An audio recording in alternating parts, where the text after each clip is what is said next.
ഗുരുവായൂർ ക്ഷേത്രം കിഴക്കേനടയിൽ നിറശോഭ പരത്തി നവീകരിച്ച ദീപസ്തംഭത്തിലെ തിരികൾ തെളിഞ്ഞു.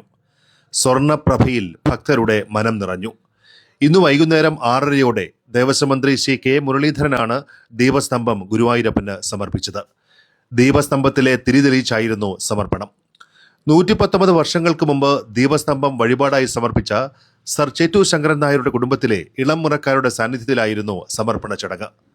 Devaswom chairman Shri A V Gopinath, ഭരണസമിതി അംഗങ്ങളായ Brahmashri Mallissery Parameswaran Namboodiripad, Shri C Manoj, Shri Manoj B Nair, Shrimati MU Shinija, ദീപസ്തംഭം നവീകരണം വഴിപാടായി നിർവഹിച്ച ചെന്നൈ വ്യവസായി സനൽകുമാർ എന്നിവർ ചടങ്ങിൽ സന്നിഹിതരായി. മദ്രാശി ഹൈക്കോടതി ജഡ്ജി ബഹുമാനപ്പെട്ട ചേറ്റൂർ ശങ്കരൻ നായർ അവർകളാൽ തൻ്റെ പിതാവായ മമ്മായിൽ രാമുണ്ണിപ്പണിക്കർ തഹസിൽദാർ അവരുടെ സ്മരണാർത്ഥം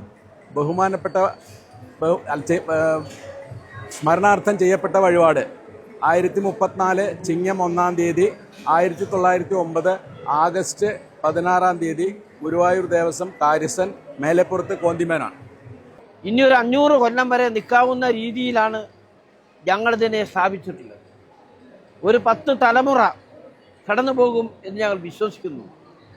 ഇതിൻ്റെ സ്ഥാപിച്ച നാൾ മുതൽ ഇന്ന് വരെ ഇനി ഇവിടെ നിങ്ങൾ ഒരു 10 തലമുറ കടന്നു പോകാനുള്ള ശക്തമായ രീതിയിലാണ് ഇതിൻ്റെ നിർമ്മാണ പ്രവർത്തനം നടത്തിയിട്ടുള്ളത്. അപ്പോൾ ഇപ്പോൾ ഈ തലമുറയിൽ ഇന്നിവിടെ വന്നതിൽ ഏറ്റവും പ്രായം ചെന്ന വ്യക്തി എന്ന നിലയിൽ വളരെയേറെ സന്തോഷത്തോടു കൂടിയാണ് ഇത് കാണുന്നത്. ഇതിനുവേണ്ടി പ്രയത്നിച്ചവരെയും സാമ്പത്തികമായി സഹായിച്ചവരെയും ഇതിനുള്ള മനസ്സ് കാണിച്ചവരെയും ഹൃദയത്തിൻ്റെ ഭാഷയിൽ നന്ദി രേഖപ്പെടുത്തുകയാണ്. പബ്ലിക് റിലേഷൻസ് വിഭാഗം, ഗുരുവായൂർ ദേവസ്വം.